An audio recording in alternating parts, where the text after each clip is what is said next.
हरे कृष्णा। सभी भक्तों का हार्दिक स्वागत है। आज से प्रातःकालीन श्रीमद् भागवत क्लास में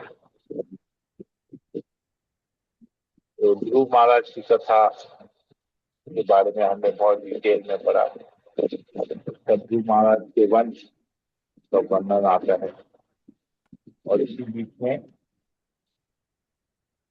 राजा अंग और राजा वेन इनका भी वर्णन आता है। ये बहुत इंपॉर्टेंट है। भक्त में कि बहुत सारे फैक्टर्स का नाम आया ध्रुव महाराज के वंश में, लेकिन यहाँ ये स्पेशल है।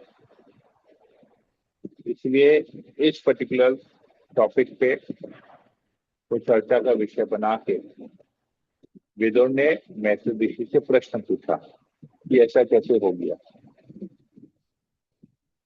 इसके बारे में आप मुझे विस्तार में बताइए। तो अभी हम राजा अंग और राजा वेन के बारे में डिटेल में पढ़ेंगे, क्योंकि यही चीज मैत्री ऋषि वेद को बता रहे हैं। पहले मंगलाचरण कर लेते हैं। ओम ज्ञानतिमिरान्धस्य ज्ञानाञ्जनशलाकया चक्षुरुन्मीलितं तस्मै श्रीगुरवे नमः। नमो ओम विष्णुपादाय कृष्णप्रेष्ठाय भूतले श्रीमति जयपताका स्वामिनिति नामिने नमो आचार्य पादाय निताय कृपापदाय गौर कथा धाम नगरम सारिणे नमो ओम विष्णुपादाय कृष्णप्रेष्ठाय भूतले श्रीमति भक्ति वेदांत स्वामिनिति नामिने नमस्ते सरस्वती देवी गौरवाणी प्रसादिने विशेष शून्यदिपास्तादिने हे कृष्ण करुणा सिंधु दीन बंधु जगतपते गोपेश गोपिका कांत राधा कांत नमस्ते तप्त कांचन गौरांगी राधे वृंदावनी विश्वभानुसुते देवी ब्रह्माणी हरि प्रिये वांछा कल्पतरुभ्यश्च कृपा सिंधुभ्येव च पतितानां पावनेभ्यो वैष्णवेभ्यो नमो नमः। जय श्री कृष्ण चैतन्य प्रभु नित्यानंद श्री अद्वैत गदाधर श्रीवासादि गौर भक्तवृंद। हरे कृष्णा कृष्ण कृष्ण हरे हरे हरे राम राम राम हरे। मंगलाचरण की जय। ओम नमो भगवते वासुदेवाय। ओम नमो भगवते वासुदेवाय। ओम नमो भगवते वासुदेवाय। श्रीमद् भागवतम चतुर्थ स्कंद अध्याय 13। अध्याय का नाम है ध्रुव महाराज के वंशजों का वर्णन। श्लोक नंबर 25। प्रभुपाद के लिखे गए श्लोकों के अनुवाद और तात्पर्य को पढ़ेंगे। ये भागवतम में है, पेज 5 नंबर 538 538। हम लोग देख लेंगे।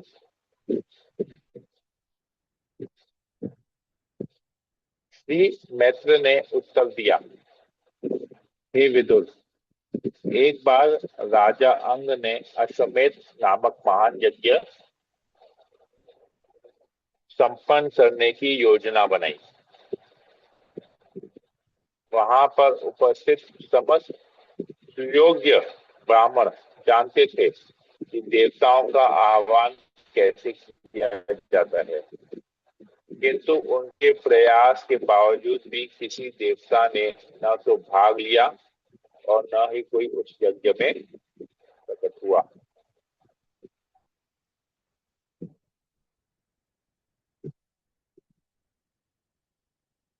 तो देखिए, अश्वमेध यज्ञ एक ऐसा यज्ञ जिसके लिए बहुत ही मैसिव अरेंजमेंट, मतलब बहुत ही बड़े पैमाने पे अरेंज किया जाता है। और सबसे बड़ी बात यहाँ पर यह है कि वहां पर ऐसे ब्राह्मण थे, तो योग्य ब्राह्मण जो इस यज्ञ को संपन्न करना जानते थे, ये कैसे करना चाहिए, हम लोग में से बहुत लोग ऐसी बहुत कुछ करते हैं, पता नहीं होता फिर भी जैसे तैसे कर लेते हैं। लेकिन यहाँ पर इनको पता था, लेकिन इन्होंने जो पता था उसके मेन था कि देवताओं का आह्वान। आप देखेंगे अगर आप लोगों ने कभी किसी अपने घर में किसी ब्राह्मण द्वारा जब पूजा इत्यादि करवाते हैं ना, जैसे बहुत जन दिवाली का पूजा कराते हैं घर में, लक्ष्मी गणेश का, बहुत लोग अपने ऑफिस में खाता पूजा भी होता है। मैं देखता हूँ बहुत जगह खाता पूजा होता है, जहाँ पर अकाउंट जिस खाते में, अभी का मुझे पता नहीं है, पहले के समय में तो होता था खाता पूजा। अभी तो सब कुछ कंप्यूटराइज हो गया है, तो मुझे पता नहीं है कौन कितना कैसे करता है, परंतु खाता पूजा होता है। जैसे हम लोग यहाँ पर जैसे जानते हैं कि बंगाली न्यू ईयर जब होता है, पहला बैसाख, उसमें भी अगर आप लोगों को कोई इनविटेशन आता होगा या आप लोग घर में होता होगा इस प्रकार का, तो उसमें भी कुछ ब्राह्मण आते हैं पूजा करने के लिए। तो इन सभी पूजाओं यज्ञों में या गृह प्रवेश करवाते हैं तो हवन होता है। तो इन सब में ना सभी देवताओं को, जो ब्राह्मण है ना, वो सभी देवताओं को आमंत्रित करता है, आह्वान करता है देवताओं का। देखेंगे ये चीज होता है। तो यही चीज यहाँ पर बताया जा रही है। उस समय जो ब्राह्मण थे उनको पता था कि हम देवताओं का जब आह्वान करेंगे तो देवता वहां प्रकट होंगे। अभी हमारे में तो हम आह्वान कर लेते, आते हैं कि नहीं हमको पता नहीं है, क्योंकि अभी वैसे ब्राह्मण है नहीं, सुयोग्य ब्राह्मण नहीं है। लेकिन उस समय थे, लेकिन फिर भी देवता वहां पर प्रकट नहीं हुए अब यज्ञ का, अपने यज्ञ का भाग लेने के लिए।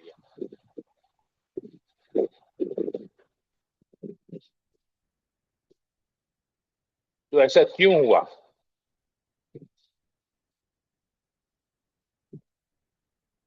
तो प्रभुपाद जी एक चीज तात्पर्य में लिखते हैं, कभी कभी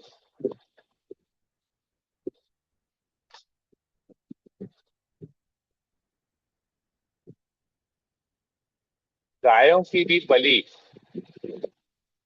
खाने के लिए नहीं, वरन मंत्रों की शक्ति द्वारा नया जीवन प्रदान करने के लिए दी जाती थी। उस समय की बात कर रहे हैं प्रभुपाद। अतः इस युग में एकमात्र व्यावहारिक यज्ञ संकीर्तन यज्ञ, अर्थात 24 घंटे हरे कृष्ण मंत्र का कीर्तन करना है। तो अभी जैसे हमको पता है सुयोग्य ब्राह्मण नहीं है, भले मंत्रों का उच्चारण कितने करते हो, परंतु जो भी आहुति देते हैं उसमें वो सारा आहुति प्योर नहीं है। इसलिए देवतागण, बहुत कम चांसेस है कि देवतागण उस यज्ञ में भाग लेंगे, प्रकट होंगे और यज्ञ संपन्न होगा।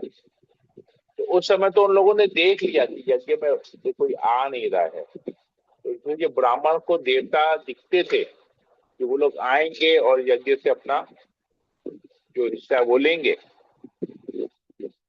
लेकिन अभी तो हमको दिखता नहीं है कि देवता गण, हमारे पास वैसी आंखें नहीं है, वैसा हमारा कैपेसिटी नहीं कि हम देवता को देख सके। अगला श्लोक 26 नंबर।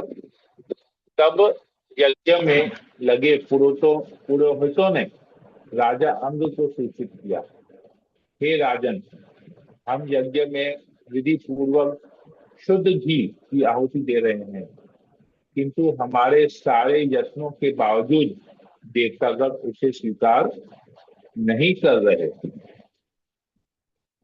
हे राजन, हमें ज्ञात है कि आपने अत्यंत श्रद्धा तथा सावधानी से यज्ञ की सारी सामग्री एकत्रित की है और वह दूषित नहीं है।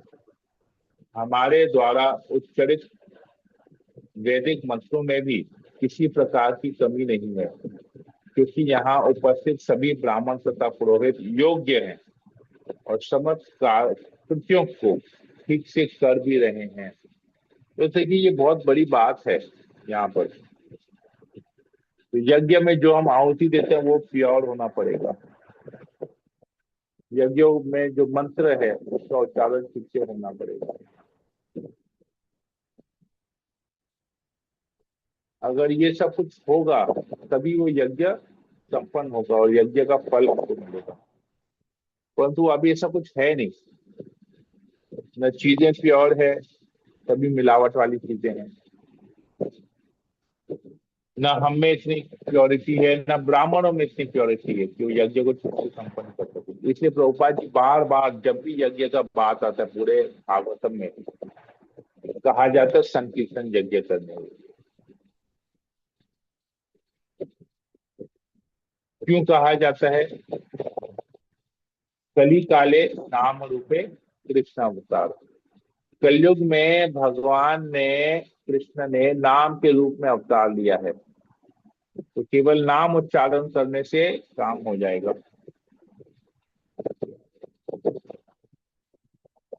भागवतम में हम आगे पढ़ेंगे कि कलयुग में जो इंटेलिजेंट सुमेधश, जो इंटेलिजेंट व्यक्ति हैं वो क्या करते हैं?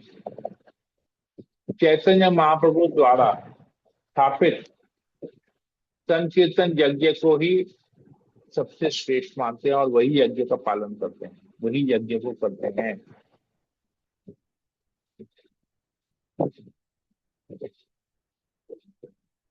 तो यहाँ पर ब्राह्मण देख रहे हैं कि अरेंजमेंट परफेक्ट है।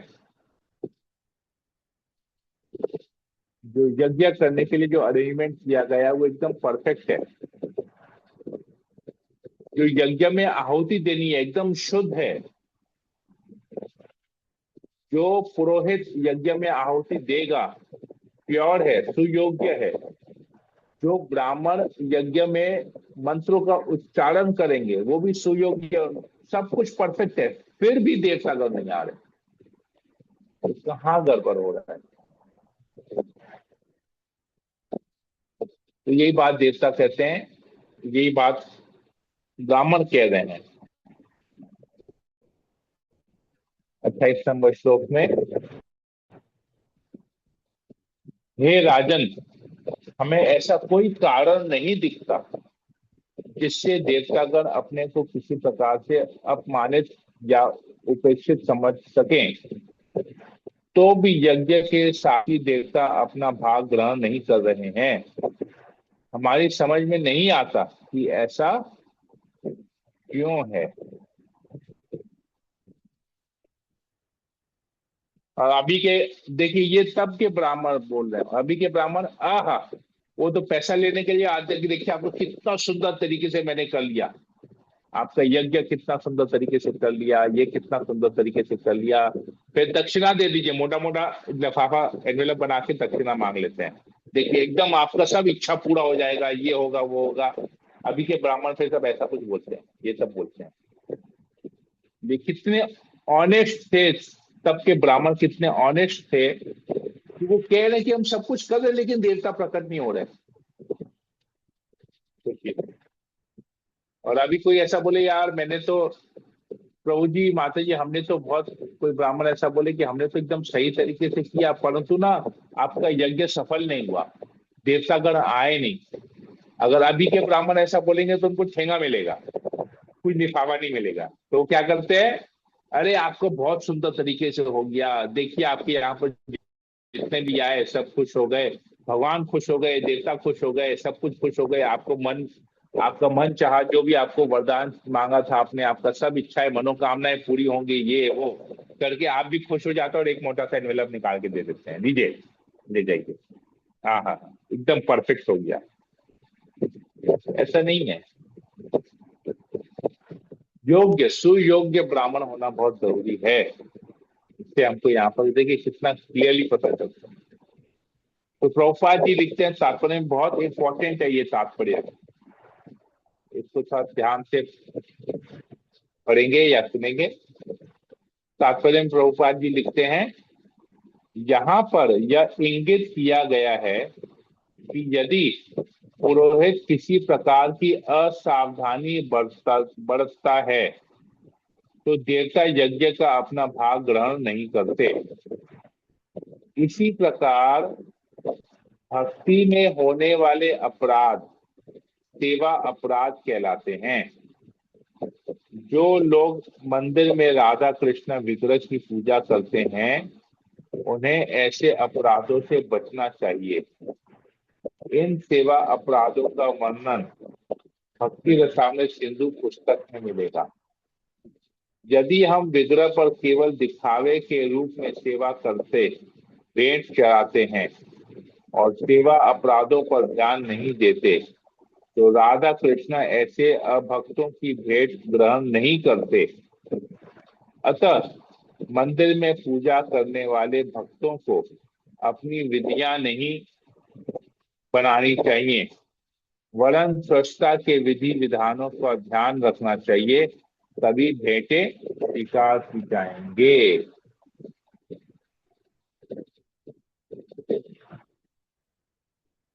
यहाँ पर किसी को कुछ समझ में आया कि प्रभुपाद जी क्या बताना चाह रहे हैं हमको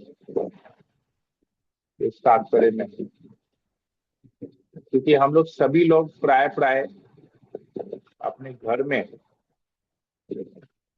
राधा कृष्ण की या लड्डू गोपाल की सेवा पूजा करते हैं।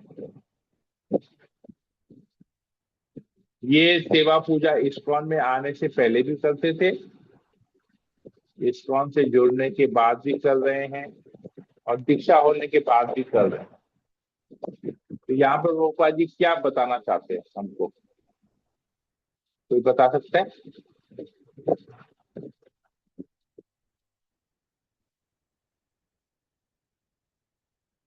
हरे कृष्ण प्रभु। मेरे को हाँ जहाँ माता। तक ये समझ में आ हाँ, मेरे को जहाँ ये समझ में आ रहा है, जैसे हम लोग विग्रह का पूजा करते हैं तो वहां में कुछ भी जैसे जोर से बोलना या रोना, ये सब नहीं करना चाहिए, लड़ाई झगड़ा नहीं करना। और माने सेवा अपराध होता है, ये भगवान के प्रति हम लोग का सेवा अपराध होता है। और भगवान को कोई हम लोग को दिखावा के लिए भोग नहीं करना कि गए और दिखावा के लिए भोग अर्पित कर दिए, ये सब करने से भगवान उसको स्वीकार नहीं करते हैं। एक एक पॉइंट तो इधर है, ठीक है। और और कुछ हरे किसको समझ कृष्णा में आ प्रभु रहा जी हैं, दंडवत प्रणाम। है? जैसे प्रभु जी पहले तो हम कोई चीज का भोग नहीं लगाते थे, खाली बस थोड़ा फल लगा दिया, ये कर दिया, ऐसे करते थे। परंतु अभी बिना भगवान को भोग लगाए हम कुछ नहीं खाते हैं। ये चीज परिवर्तन हुआ है। अब जो भी लगाएंगे मतलब भगवान के लिए सोचकर उसको अर्पित करके भगवान को तब हम खाते हैं। एक ओके, ये मैं चेंज ना हुआ है। इसको दोबारा से पढ़ता हूँ, आप लोग शायद समझ नहीं पाए। देखिए,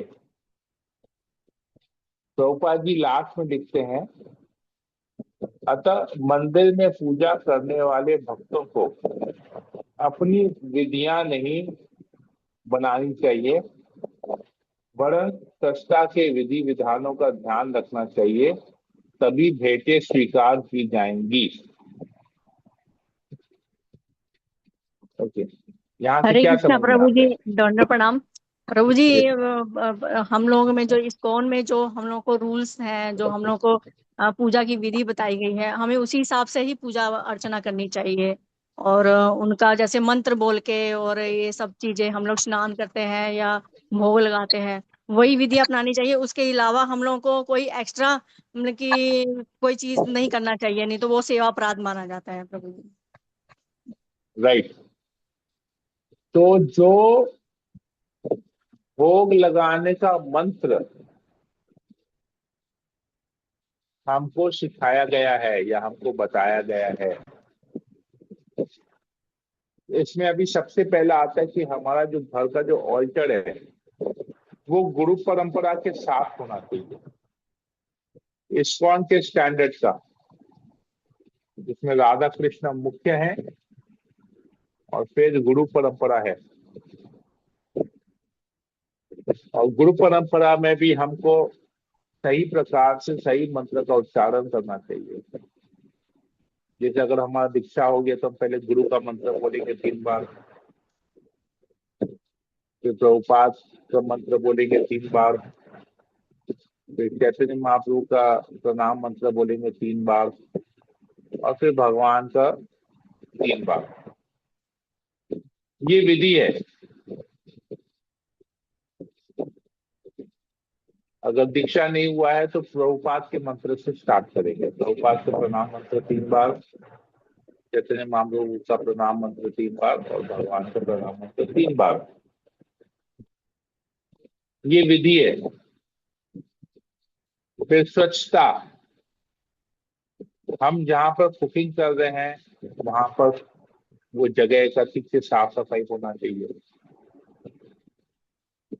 जब हम भगवान को भोग लगाते हैं तो वो जगह भी ठीक से साफ सुथरा होना चाहिए।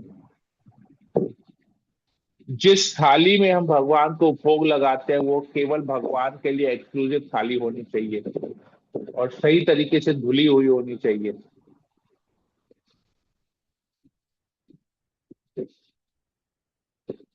जिस थाली में हम खाएंगे उसी थाली में भगवान को खिला देंगे, सामने रख देंगे भगवान के यहाँ पर और चले जाएंगे।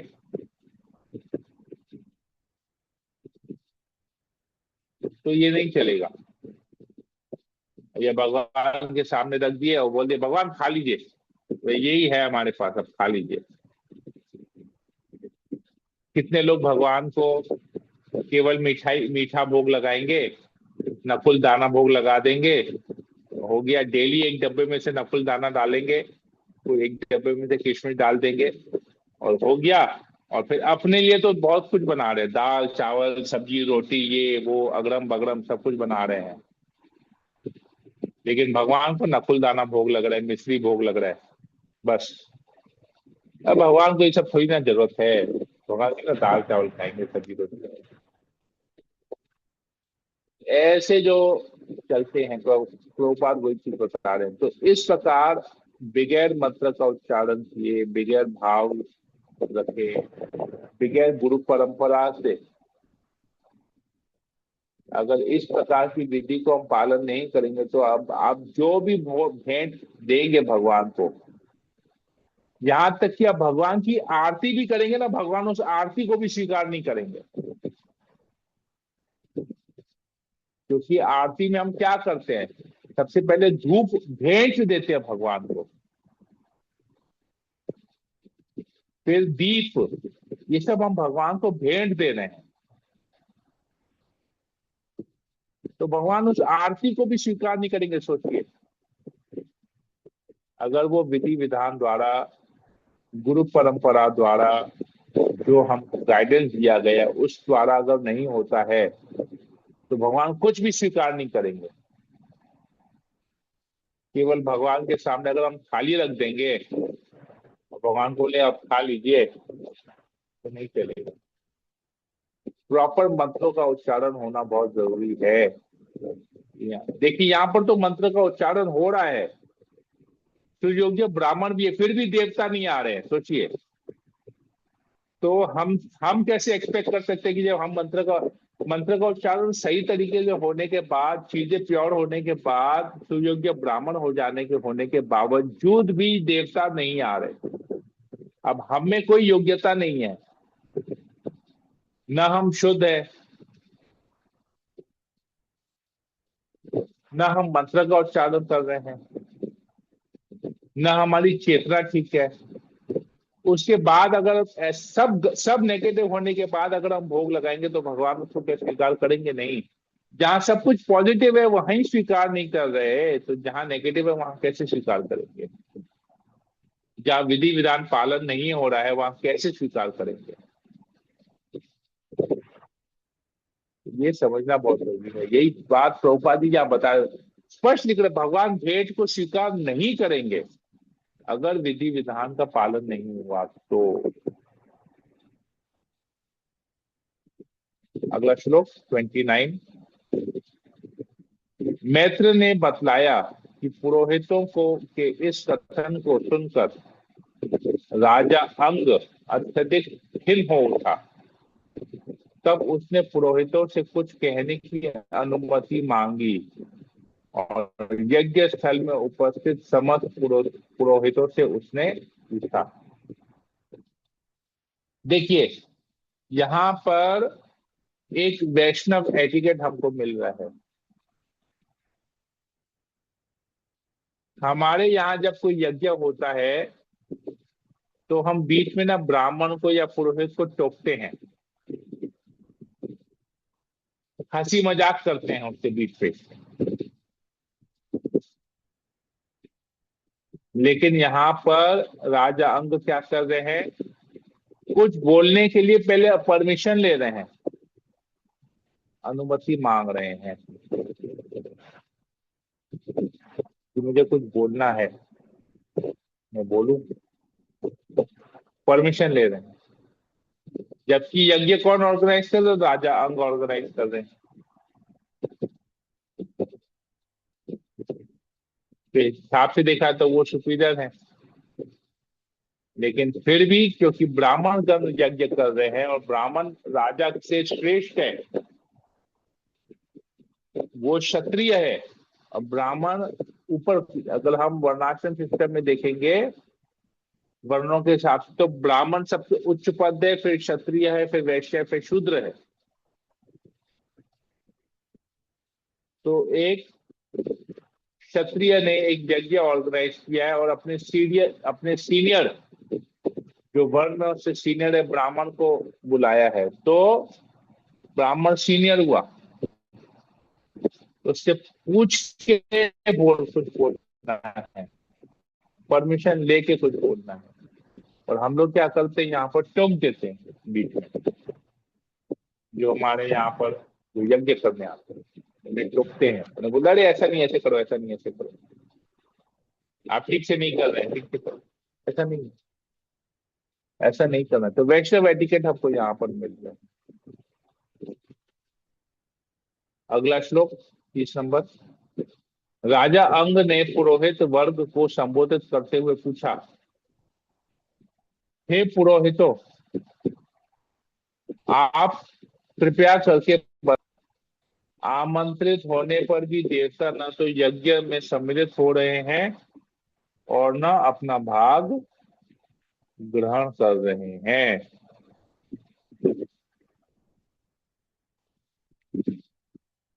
प्रधान पुरोहित ने कहा, हे राजन, हमें तो आपके इस जीवन में आपके मन से किया गया भी कोई भी पाप कर्म नहीं दिखता, अतः आप तनिक भी अपराधी नहीं है। किंतु हमें दिखता है कि आपने पूर्व जन्म में पाप कर्म किए हैं, जिसके कारण समस्त गुणों के हेतु होते हुए भी आप पुत्रहीन हैं। हे राजन, आपका कल्याण हो, आपके कोई पुत्र नहीं है, अतः यदि आप तुरंत भगवान से प्रार्थना करें और पुत्र मांगे तथा यदि इस कार्य के लिए यज्ञ करें तो यज्ञ भोक्ता भगवान आपकी कामना को पूर्ण करेंगे। जब समस्त यज्ञों के भोक्ता हरि को पुत्र की कामना पूरी करने के लिए आमंत्रित किया जाएगा तो सभी देवता उनके साथ आएंगे और अपना अपना यज्ञ भाग ग्रहण करेंगे। यज्ञों क्या करता कर्म कांड के अंतर्गत जिस कामना से भगवान की पूजा करता है वह कामना पूरी होती है। इस प्रकार राजा अंग को पुत्र प्राप्ति कराने के लिए उन्होंने घट घट वासी भगवान विष्णु को आहुतियां अर्पित करने का निश्चय किया।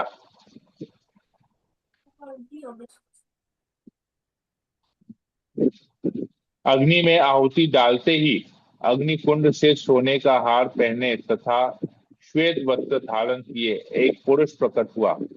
वह एक स्वर्ण पात्र में खीर लिए हुए था। तो देखिए, कोई भी यज्ञ जब तक भगवान विष्णु के लिए नहीं किया जाएगा तब तक वो यज्ञ संपन्न नहीं होगा। ध्यान में रखो, तत्व है केवल देवताओं की प्रसन्नता के लिए, देवताओं की खुशी के लिए सबसे अच्छा। अगर हम कोई यज्ञ करते हैं, जातीयता, जातीयता हुआ। कोई भी देवता के, देखिए इधर ना डिस्टर्बेंस हो रहा बहुत। आप लोग आपस में बात कीजिएगा घर में, और आवाज जहाँ पर आएगा तो डिस्टर्बेंस होता है, थोड़ा सा ध्यान दीजिए। तो यहाँ पर क्लियर पता चल रहा है कि अगर भगवान की प्रसन्नता के लिए यज्ञ नहीं किया जाता तो देवतागण वहां प्रकट नहीं होते। तो यज्ञ करना चाहिए भगवान की प्रसन्नता के लिए। भगवान प्रसन्न होंगे, भगवान आएंगे तो उसका सभी देवता भी उपस्थित होंगे। तो यहाँ पर हम देखते हैं जैसे उन्होंने भगवान की तुष्टि के लिए किया तो तुरंत ही अग्नि में आहुति डालते ही वहां से अग्निकुंड से एक पुरुष प्रकट किया। इसके बाद क्या होता है हम कल फिर इसमें कंटिन्यू करेंगे। हरे कृष्णा। यहीं पर ही रखते। तो किसी भक्त को कोई प्रश्न हो पूछ सकते हैं, कुछ कमेंट हो तो बोल सकते हरे कृष्णा प्रभु जी, दंड प्रणाम। हैं। प्रभु जी, जैसे इसमें अभी टॉपिक हुआ है कि जो भी हम लोग अविधि पूर्वक, क्योंकि जो भगवत गीता में भी बताया है कि भगवान बोलते हैं कि जो भी अविधि पूर्वक किया जाता है, चाहे वो यज्ञ हो, चाहे वो पूजा अर्चना हो या सेवा हो, तो वो भगवान स्वीकार करते हैं। तो प्रभु जी, इसमें हम लोग जो भी विधियां सीखते हैं इस्कॉन में आके, या भोग लगाने की विधि हो या कोई भी इनकी मंत्र हो, तो प्रभु जी ये इस चीज का मुझे था कि बहुत टाइम से मेरे दिल में था ये, कि हम लोग ये चीज का एक सेशन क्यों नहीं रखते हैं कि हम ये सब चीजें सीखें अच्छे से, क्योंकि हम लोग ये जो भी सब सीखे, होता मैं है ना, तो ये सब रेगुलर हाँ हमने पहले किया है इसके बारे में। ये हमारे यहाँ पर ना हमने बहुत बार, हमारा जो भक्ति वृक्ष क्लास होता था ना, जिसमें श्रद्धावान कृष्ण सेवक कृष्ण साधक, उसमें सब कुछ सीखा हुआ है। हमने सब कुछ सीखा है, मंत्र कैसे, भोग कैसे लगाना चाहिए, पूजा के समय कैसे कर लीजिए। ऑलरेडी कोर्स होता है इस्कॉन में, इसको पुजारी का कोर्स बोलते हैं। पुजारी कोर्स होता है इस्कॉन में। मायापुर में तो विशेषकर होता है। अक्टूबर से चालू होता है, महीने से लेके गौर पूर्णिमा तक के 5 महीने ना, ये सारे कोर्सेज होते हैं मायापुर में अलग अलग टाइम पे। और प्लस इसको हमने भक्ति वृक्ष में भी इंक्लूड किया था मॉड्यूल में, और सब कुछ सिखाया है। ये आपका कैसे मिस हो गया मुझे पता नहीं है, पर ये सब कुछ है, सिस्टम सब कुछ है ये अंदर में। तो मुझे तो लगता है, जो देखिए ये कौन सीखता है, जिसको इंटरेस्ट है। जिसको इंटरेस्ट नहीं है अपने हिसाब से सेवा पूजा करना है, तो वो सब ये मंत्र नहीं सीखेगा, अपने हिसाब से सेवा पूजा करते रहेगा। यहाँ पर देखिए कितने सारे हमारे यहाँ पर भक्त हैं। तो मुझे पता नहीं है कितने लोग ऐसे हैं जो मंत्रों द्वारा सही तरीके से भोग लगाते हैं, और कितने लोग तो इस्कॉन में आने से पहले जो विधि पालन कर रहे थे उसी विधि से अभी भी दीक्षा हो जाने के बावजूद भी, इस्कॉन जुड़ने के बाद भी अभी भी अपना पुराना ही तरीका यूज करते हैं। मैंने बहुत देखा। तो ये जब तक कोई सीखना नहीं चाहेगा, हमको बताएगा नहीं, पूछेगा नहीं, तो हम कैसे बताएंगे। यहाँ पर देखिए ना, हर एक चीज यहाँ पर जो हम इतने समय से भागवतम पढ़ रहे हैं, भागवतम क्या है, हर एक चीज जानने के लिए श्रोतागण उत्सुक होते हैं, प्रश्न पूछते हैं, तभी वक्ता बताता है। तो श्रोता बहुत इंपॉर्टेंट है, सुनने वाला व्यक्ति बहुत इंपॉर्टेंट है। अगर वो जानना नहीं चाहेगा, वो जानने का इच्छुक नहीं होगा। अभी ये यहाँ पर देखिए ना, यही कथा अभी जब राजा अंग राजा वेन की कथा आ रही है, तो विदुर क्या पूछे, बोले आप मुझे बताइए, मैं श्रद्धा पूर्वक सुनना चाहता हूं। तो जब तक जिसको सीखना है वो अपना उत्साह नहीं दिखाएगा, तो बोलने वाला क्या बोलेगा, कुछ नहीं बोलेगा। जब हम प्रभु जी मंदिर का हम लोग आपने मुझे बताया था विग्रह कैसे रखते हैं कैसे नहीं रखते हैं, और यहाँ तक कि माला करने का कैसा होता है, विधि क्या होती है, और भोग लगाने का वो सब मैंने ना प्रभु जी आपसे ओरली सीखा है, और ओरली मतलब कि मैं सब वो फॉलो कर रही हूँ, वो सब वैसे ही करती हूँ, चाहे भोग लगाने का हो या स्नान करने का या फिर जैसे जो भी है। तो प्रभु जी मैंने ओरली सीखा है, लेकिन वैसे जो होता है ना कि एक सेशन होता है कि आप वो सब कुछ उसमें सिखा रहे हैं और हम लोग सामने से देख रहे हैं, तो वो ना कि मेरा जैसे यहाँ भक्ति वृक्ष क्लास नहीं होता है प्रैक्टिकल और प्रैक्टिकल आप कह ये रहे हैं सब। हाँ थियोरिटिकल नहीं हो कि एक प्रैक्टिकल हो। हाँ हाँ, प्रैक्टिकल होना हाँ प्रभु चाहिए जी, एक प्रभु। बार करवाइए ना, एक बार प्रभु जी, हरे कृष्णा प्रभु जी, एक बार प्रैक्टिकल करवाइए भी ना। ठीक है, फिर देखते हैं जैसे समय होगा एक बार वो प्रैक्टिकल सेशन भी हम लोग करेंगे फिर। ठीक है, कर लेंगे वैसे प्रैक्टिकल सेशन भी करेंगे। देखिए यात्रा में जब सब लोग मिलेंगे ना एक साथ, तो यात्रा जी में प्रभु जब जी। हम लोग रहेंगे तो यात्रा में एक बार वैसे कर लेंगे, भोग वोग लगाने का जो है यात्रा में हम लोग एक बार कर लेंगे। ठीक है, हाँ प्रभु जी, मैं आपको ज्यादा रिमाइंड नहीं, कराऊंगी आधा आप आधा आगे पौन घंटा लगता है, आधा पौना घंटा लगता है सब कुछ सिखाने में, तो दिक्कत नहीं, एक बार प्रैक्टिकली वैसे कर लेंगे, यात्रा में कर लेंगे। ठीक है, ठीक है प्रभु जी, थैंक यू प्रभु जी। और हरे किसी कृष्णा को प्रभु, धन्यवाद पूछना प्रभु। है? और किसी को पूछना है?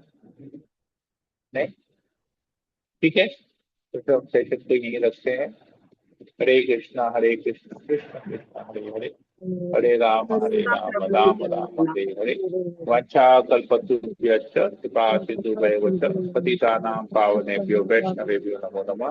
समेत भक्तवृंद की जय, जगदीश प्रभुपाद की जय, श्रद्धा श्रीमद् भागवत की जय। जय।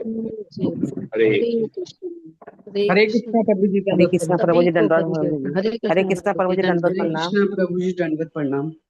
हरे कृष्णा।